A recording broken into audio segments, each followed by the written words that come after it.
After today's unexpected results in the Premier League, West Ham have the opportunity to jump up to 6th in the Premier League tomorrow if we pick up all 3 points away from home at Craven Cottage. With Manchester United losing, it has opened the door wide open once again, and Brighton failing to pick up maximum points. West Ham have a really, really crucial opportunity to push ourselves even further up the Premier League table. Our opponents, Fulham, have dropped down to 14th today. They've got 18 points from their first 15 games of the season, and they're lurking mid-table with an opportunity for them to go up into the top half of the table if they pick up all 3 points tomorrow. So there's plenty to play for in yet another London derby for West Ham United. And to discuss on the preview, Nigel is joining me. Nigel, how are you, mate? I'm good, thanks, mate. I'm really, really still buzzing after the other night, but we'll put that behind us now. We've done them. Yeah. So onwards and upwards. Just get Sunday over and done with. For sure. Mike as well. Mike, how are you? Yeah, good. Yeah, fine, thanks, mate. Looking forward to it tomorrow. Definitely. So yeah, anything could happen here because Dad's at his work Christmas party tonight, so there's no moderation, so anything could happen. Let's go crazy, shall we?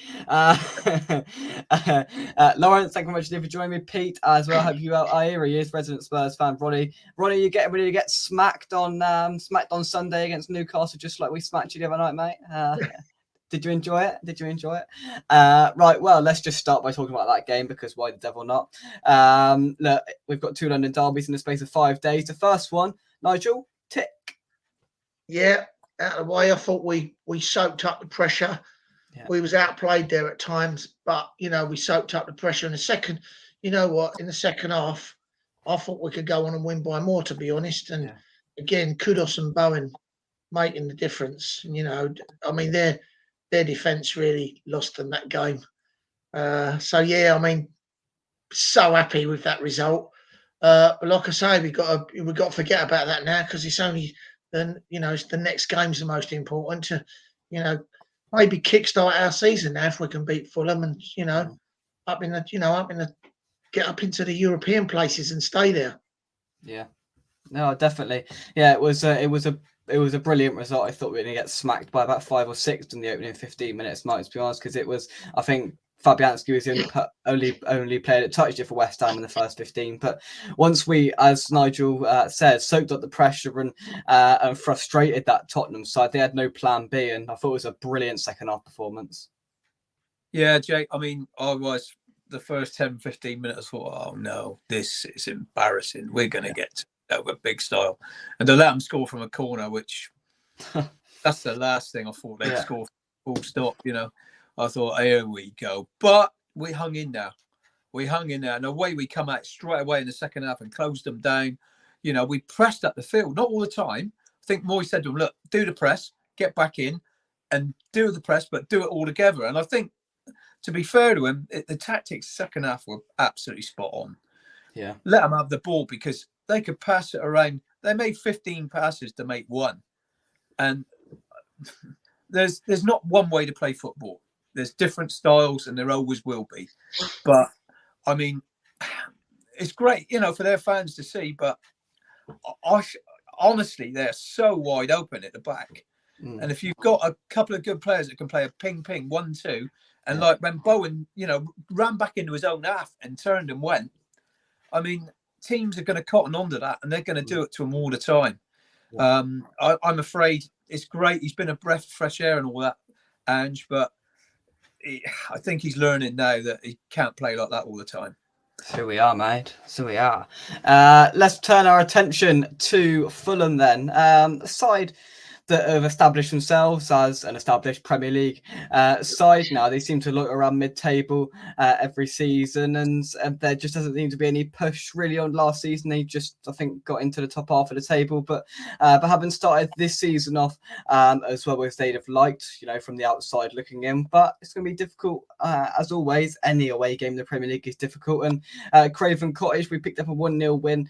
They're at the height of the Moyes out sort of fiasco last season, which probably kept him his job, if we're being totally honest, Nigel. And hopefully we can go back and replicate the same and get 3 points. Yeah, I remember that game and the sacked in the morning chants, and I nearly had heart failure at that game. I remember we was 1-0 up, and then we just sat back. And I remember they had a corner in that injury time, and I was thinking, they're going to score. They didn't, and we come away with the points. And I was well happy about that. But they're on a run, and they've been playing some quite nice. I think they've scored. Is it 11? Something in the last 3 games, and they should have turned Liverpool over, to be honest. Yeah. But so they're not going to be. They're no mugs, and like most of these Premier League teams, there ain't no easy games, as Brentford found out today against Sheffield United as well. Yeah, for sure. Yeah, they're a side that that you never want to underestimate because they pop up every now and then with a brilliant result, Mike. Yeah, they've got some good players, no doubt about it. I think if you look around their squad, they've got the lad Robinson, who's got good pace down the left-hand side, which is always going to be a problem against us. The lads in midfield, the 3 guys they got in there. I mean, yeah, they've got some quality players like William and that have been around. It's not going to be an easy game. It's going to be a toughie, that is for sure. And as Nigel said, there's no such thing as an easy game anyway. Full stop. We've seen the way that Sheffield United and Luton have been playing, even though they've been losing a lot of games by the odd goal. No one's turning these teams over. No one's ripping them up. The odd one will happen every now and again, that 8-0 or that 5-0, but most of the time they're hard to beat. They are. And of course, typical for West Ham, Fulham's last outing in the Premier League on Wednesday was a 5-0 thumping against Nottingham Forest. So they are filled with confidence. As we said, they've got some really good players in there. The three goal scorers on Wednesday night, I think, were a testament to how good they are. Tom Kearney, Alex Iwobi, and a summer signing last summer for Fulham, Raul Jimenez, which I think most people forget is actually in a Fulham shirt, former Wolves man, who always, whatever club he's at, seems to score 10 plus goals in the Premier League every season. He scored a brace on Wednesday night and will be filled with confidence. And Nigel, I mean, just those 3 players there. Iwobi's got pace, Jimenez is clinical, and Tom Kearney, along with Palhinha and whoever else in midfield, can be dominant. Well, Jimenez spent a deal of last season injured, I believe. With head injury. I always remember when I saw him on the team sheet for Wolves, he always seems to score headers against us all the time. When I've watched him, and he's always scored winning goals against us. And then last season he was very quiet, and they had Mitrovic running around, but they lost him, and he seems to have slotted into that team now, into the Mitrovic position, and he's scoring again. He's looking the player that he used to be. So I think probably, if anyone, he's going to be the one we got to watch out for. Yeah. Oh, 100%. They have fulfilled that Mitrovic role where in the early stage of the season we were questioning, Mike, whether that was going to be a huge miss. But if Raul Jimenez is going to keep scoring goals for them, then they are hardly going to miss him. And I think with the options available and their budget and who they could have brought to Craven Cottage, I think Raul Jimenez is probably one of the best options that they could have acquired. And it seems like it's working. 2 goals midweek. Yeah, I mean, they got goal scorers, and obviously scoring 5 the other night, they're going to be high on confidence. So it's going to be tough, mate. And it was a good buy for them. But it's a decent squad, isn't it? I noticed our friend Mr. Diop doesn't get in the team anymore. No. We'll talk about team news because he is involved in that in a second. But I'm just looking down me. Willian still in the Fulham shirt. I completely forgot about that. Tim Reams, a really solid centre half that they've got on there. Adama Traore now occupies a Fulham shirt, which I didn't know. So he's got, he's got some pace about him. So there is some pace in this side. There's no doubt about it. And as Mike alluded to, pace against us can be deadly. Let's have a look at team news then for both sides. We'll start off with the Hammers. Alphonse Areola, of course, missed out on Thursday's win at Spurs due to a wrist problem, but manager David Moyes does not anticipate the setback will be long-term for the French goalkeeper, so we are unaware of whether he will make a return. So if not, of course, Lucas Fabianski will occupy the sticks, I think, and then Mikel Antonio is still continuing his recovery from an injury he sustained on international duty, so will not be involved once again in this game. And the home side, former Hammer Issa Diop, has been unavailable for Sunday's hosts in recent weeks due to a foot injury and is not anticipated to return in time for this weekend's match. So you could rule out an Issa Diop reunion for the side in claret and blue. Forward, Rodrigo Muniz is nearing a return for Fulham after a knee injury, while Marco Silva will be hoping Adama Traore has recovered from a thigh problem in time. So it doesn't seem like Fulham have got too many injuries, but there's a couple of notable names in there that we will know are missing. I'm quite thankful that that Issa Diop can't be involved, because you just knew he'd pop up with a goal, wouldn't you? Yeah. Well, you know what, though? I'm more concerned about Traore, because every time that fella plays against us, he kills us. So let's hope his thigh is a little bit sore and he's not in the team tomorrow, because I think if he plays, we could be in trouble, because he's one of them players who we can't handle him. We can't handle his strength and pace. And our fullbacks aren't the best. Well, I don't see Emerson's not really a defender, is he? He's more of an attacking player. But I remember Cresswell getting murdered by him 3 or 4 times. And I mean, really, the guy, he's a machine, the fella. Rubbish, in front of goal, but he just causes the team so many problems. So let's hope that something's up with him. Yeah, for sure. Melissa, thanks for joining us. She says it's going to be a tough game tomorrow. Let's not underestimate them. We need all hands on deck. Listen, it's another London derby. We've seems like we've had loads of 3 in a row. In fact, of course, if you involve the Crystal Palace one, so those games always mean a little bit more.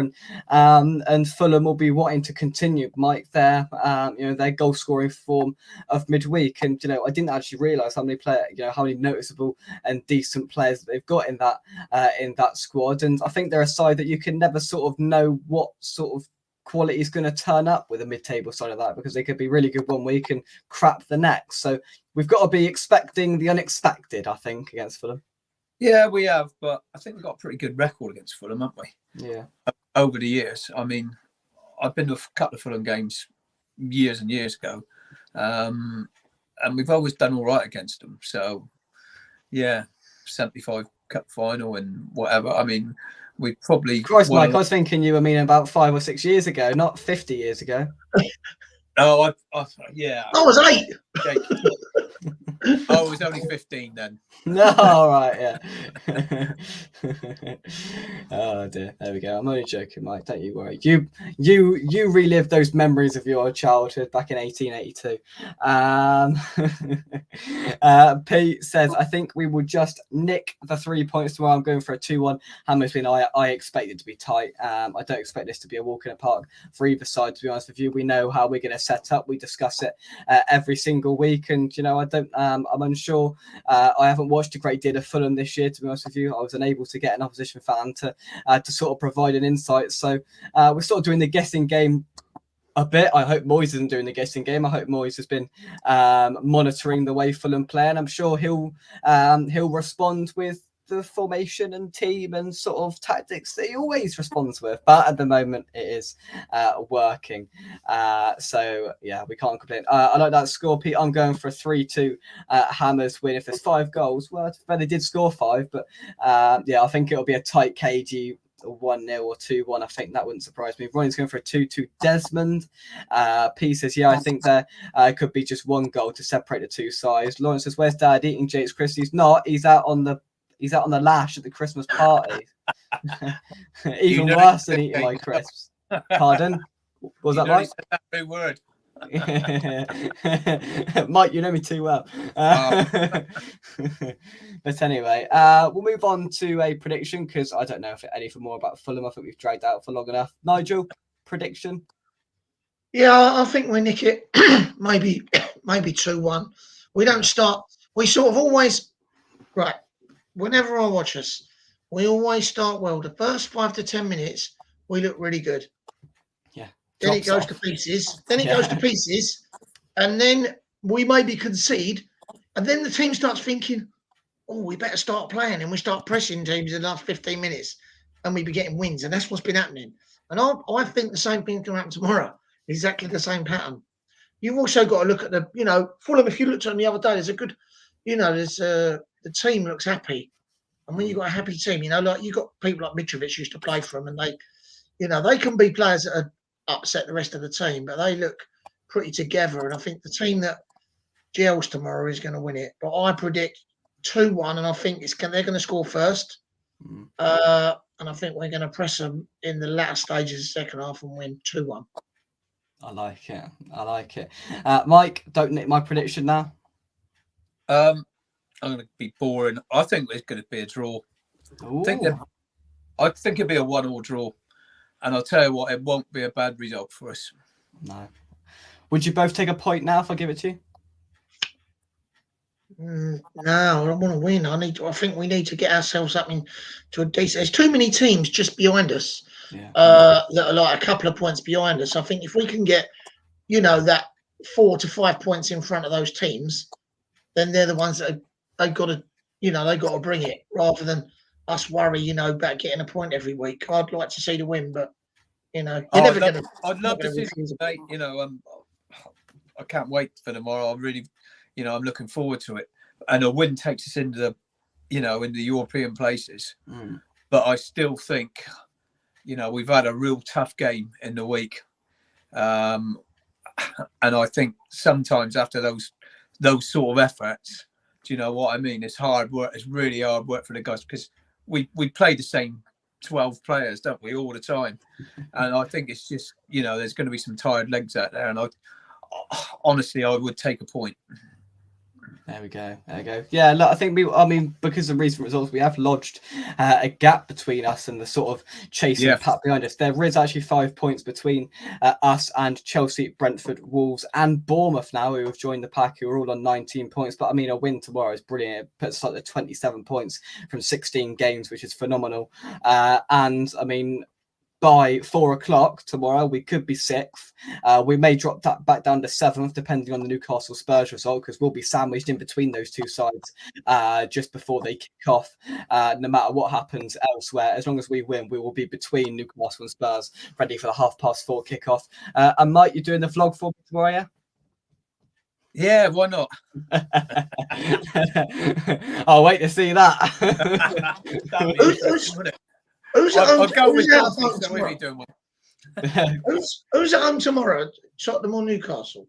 Oh, I don't know. I will have a little look though. To Secondo, it is Spurs at home tomorrow. Do you know what? I can see them beating Newcastle because I just cannot see them losing 5 on the spin or whatever. I can't see it happening. So I do think that Spurs could win that.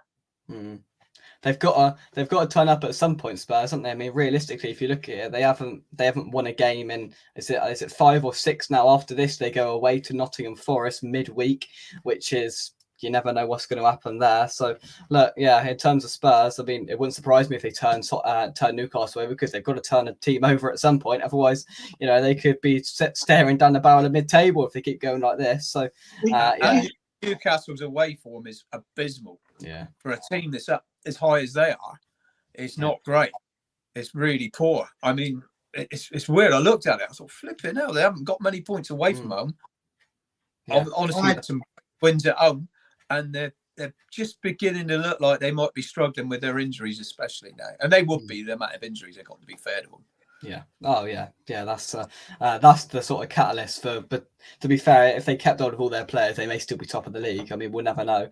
But it is what it is. Paqueta is due a goal as well. He's due a performance as well. He was pathetic in the first half on Thursday. I thought he really got on my nerves. Second half, he made up for it slightly, and that little sort of free kicky one right at the end, and he sort of smiled to all the Spurs fans giving him stick. That amused me, but not too much else amused me of his performance Thursday. So he needs a performance and a result for me just to get back on the good books. I think we have a run. We have a rough 3-match run soon in the Premier League. We need to win. Yeah, listen, if we can get the points, let's absolutely take them. We've got Man United. Well, that's not a rough game anymore, isn't it? They've just been smacked by Bournemouth 3-0 at home. Arsenal and Brighton over the festivities. We've got inside a week. We've got Man United, Arsenal, and Brighton. Christmas Day in the middle, so that's going to be a fun week, isn't it? You know what though? The thing is, it's keeping your players fit. Because you look at Tottenham, they lost Maddison, and he was massive for them, and that's made a massive difference. And you remember, we're going to lose Kudos, African Cup of Nations, and he's been spectacular for us. And you know what? When you start losing them players, that's when you start struggling. So I'm a little bit worried about that. Like I say, that's why I think Villa are going to struggle. They lose a couple of players and they've got this Conference League thing. I think we're going to see the same thing happen to them. So, well, it's the same for all teams, I suppose. They've all got African players, so they're all going to lose players. I think that one team, I'm not sure, is it Notts Forest, lose about 7 or 8? Yeah, they do. Yeah, I mean, they've got 48 players though. I tell you what, though. I think Man City only lose 1 or 2. Man City don't really struggle with it too much. So I think it ebbs and flows. Man City might need that boost at this rate. They're sat 4th after 15 games. I mean, what is going on there? But did you see that? Did you see today? Count them out. I still wouldn't count them out. No. Did you see today? Yeah. Palace. Oh, robbed. Oh, were they? I didn't see it. No, I didn't see it. That was. Do you know what? They was 1-0 up. They was playing all right, and Jordan Ayew, he's just stupid. He's tried to get out of the way of the ball, and the ball. He sort of walked towards the ball, but then as they've got to kick it, he's jumped out of the way and it's hit him, and he yellow carded him. A couple of minutes later, he's just put in his leg and he sent him off, and I was like, it was ridiculous. And then Liverpool scored straight away, and then Konate has committed a defence, got a yellow. And then 2 minutes after, he's kicked someone up near and he didn't do nothing. And then they got the winner. And I was like, if I was a Palace fan, I'd be absolutely fuming because, Liverpool. There were 2 yellow. And the first one, Van Dijk kicked the ball against him. Yeah, he did. And do you know what I mean? And okay, so he shouldn't be stood there. But do you know what? That is just, that's poor. And Roy Hodgson said afterwards about it, he said, player of his ability shouldn't be getting players booked for stupid things like that. He don't need to be doing those sort of things, but that's the Jurgen Klopp in him, isn't it? Oh, it is. Yeah, for sure. Let's take some of your comments. I see another James Ward-Prowse Bosh goal. Just one thing. I hope you all like the start to my Friday morning video. If you haven't seen it, I'm quite modest. I was quite proud of it, actually. Go back and watch. Even if you just want to go back and watch the first 30 seconds where I completely laugh at Tottenham for 30 seconds straight just by, using cliches and finding some ridiculous stats. So my Friday morning video, go back and watch that. The thumbnail it's happened again. I tell you what, I waffled on a Friday morning before school for about 18 minutes. I don't know how on earth I did it. But go back and watch the first couple of minutes of that, because even I think it was rather amusing. When I watch it back, I smile. So yeah, go and check that out. 2 teams parking the bus, predicts Pete. 3-1 in the Newcastle Spurs game, says Lawrence. I mean, for us, I'm not quite sure what the best result is, because if we win, those 2 teams are going to be sandwiched in between us. So, I mean, I prefer Newcastle to win, because obviously it'd be funny to see Spurs lose again. But yeah, I've just got a funny feeling. I agree with you, Nigel and Mike. I could see Spurs finally picking up that win, but we shall see. Good evening, Curtis. Thank you very much indeed for joining us. Will thinks Newcastle will win.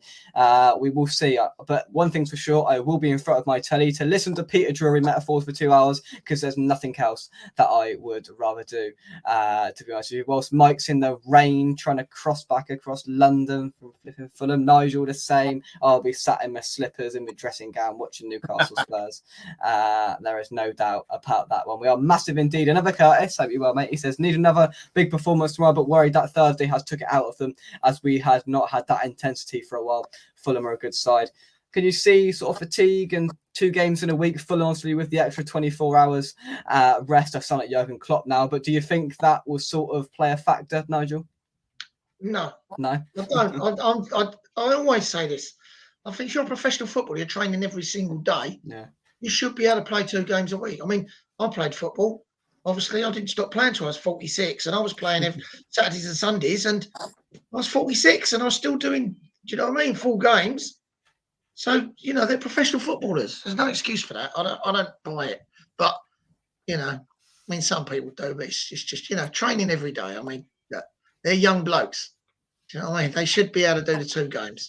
So I don't see that as, being tired, really, 90 minutes. There we go. It says, yeah, I think we'll win though 2-1. Will says, I now have Paqueta smiling at the Spurs fans when he dived as my desktop background. I love it. Curtis says, yeah, it was never a second yellow, so soft, but you can't beat Liverpool. You certainly can't. P says, this is what really gets my goat about football. Every time the ref blows his whistle, he pulls the card out as well. Most fouls are just a foul only for reds and yellows, unless it's intent. You haven't even discussed VAR there. Will says, ability to talk is good, when you're going something nervous first days, don't worry about that. As long as they like football, I don't care. Apart from that, we're struggling. But I'm only joking. Right, Mike, finish us off. Not literally, just. Oh God! What? Finish this off. Yeah. No, I'm quite looking forward to your results preview with Sean. That's what I'm quite looking forward to. Oh, okay. Yeah. So we'll tomorrow night, hopefully, or Monday night. I'm not sure. Yeah. I don't expect he'll be smiling too much, but. Oh, don't worry. He won't be forgetting about Thursday night anytime soon. Don't worry about that one. I'm ready to go. Yeah. So that will be either Sunday or Monday night. I haven't spoken to my agent to sort of agree when that's taking place yet. But yeah, for Sean's tears, it will either be tomorrow night or Monday night. Make sure you tune in for that one, because trust me, I will just sprinkle little reminders every 10 minutes through the hour. But anyway, Mike, don't finish us off. Finish the show off. Hey. Look, tomorrow is another big game and a chance for us to get back in those European positions. I'd love to see us pick up all 3 points. We're gonna have a tough game. There's no doubt about it. But they're gonna have to dig in again. Like Nigel says, we've been used to playing these games, haven't we? We've been playing in Europe now for 3 years, so we've been used to a Thursday, Sunday. So it shouldn't make a lot of difference. You're right, and I just hope we give it enough to tomorrow to get the points. Let's live in hope. So Pete says, same, Nigel. I'm 64 and I had to stop playing because of a broken back. Back in the day, I played 2 games a week and also had training and also had time to do martial arts. I see these lot nowadays getting paid $100,000 a week. Don't know what they've got in front of them. Good show. Thank you very much, Lawrence. Always like hearing Jake, Mike, and Nigel's insight coming on. So thank you very much. And Nigel, I know of course you'll be there tomorrow as well. What are you hoping to see tomorrow? A performance to go alongside that result throughout the whole 90 minutes? Yeah, I just want to see us play a nice bit of football. I want to see the win. Obviously, I want us to get the points. That's the main thing. Yeah. I like Fulham. It's a nice ground. I don't know if you've been there, Jake, but it's a nice feeling to the ground. You've got a shared concourse when you go in, so the Fulham and West Ham fans are pretty much mixing in that end. It's all right. You going, Mike? Yep. Yeah. So I'll probably say Mike there, and I like Fulham. It's a good day out. So the weather's nice. It is a good day out. Yeah. I hope it chucks it down. To be honest, I'm only joking. That's all right. Yeah. There's 3 Premier League grounds that have eluded me. This season, I mean, ones I haven't ticked off: Fulham, Burnley, and Sheffield United. Hopefully, tick Sheffield United off in the new year. But yeah, never been to Fulham. We'll go one day. Everyone always speaks how nice it is, so gutting to not be there. But it is what it is. I tell you what, the place to be, Nigel, is going to be 20th of December in the cold at Liverpool. That's the place to be. Are you going, Jake? Of course we're going. Yeah, we're going up, staying up there, doing our normal thing. We're going to the Cavern Club in the day. Then we're going to go and stay in a little B&B. So that's the Christmas trip away. That one, that'd be a nice one. Yeah, of course. And Mike, before you say yes, we're gonna get home at 4 a.m, but it's gonna be worth it. You did it for United away last year. I'm taking your ticket back this year for the FA Cup games because I've got no exams this year. Wait till next year, and I've got exams again, and it'll be yours. Say no more, mate. You carry on, enjoy. No, I've been to Liverpool a few times, mate. Yeah, it's it. Like Nigel said, that's a good night out as well. Good stuff. I just want to see a good game. Don't we all? Will says, I used to watch football twice a week. Eating a hot dog, does that count? I like it. No, thank you very much indeed, everybody, for watching this match preview. I will join you tomorrow at 12:45. That's right, for the match build-up show. But until then, Mike and Nigel, a pleasure as always. Thank you very much indeed for joining me, and have a pleasurable day tomorrow, and hopefully 3 points to top it off. Thanks very much, mate. Cheers, Jay. Come on, you Irons, and we will see you soon right here on West Ham Official. Let's get the performance. Let's get the result. Let's get 3 points. Let's go up to 6th. Let's see Spurs get smashed. Let's see Chelsea get smashed. I've run out of breath. I'm going. We'll see you soon. Bye-bye.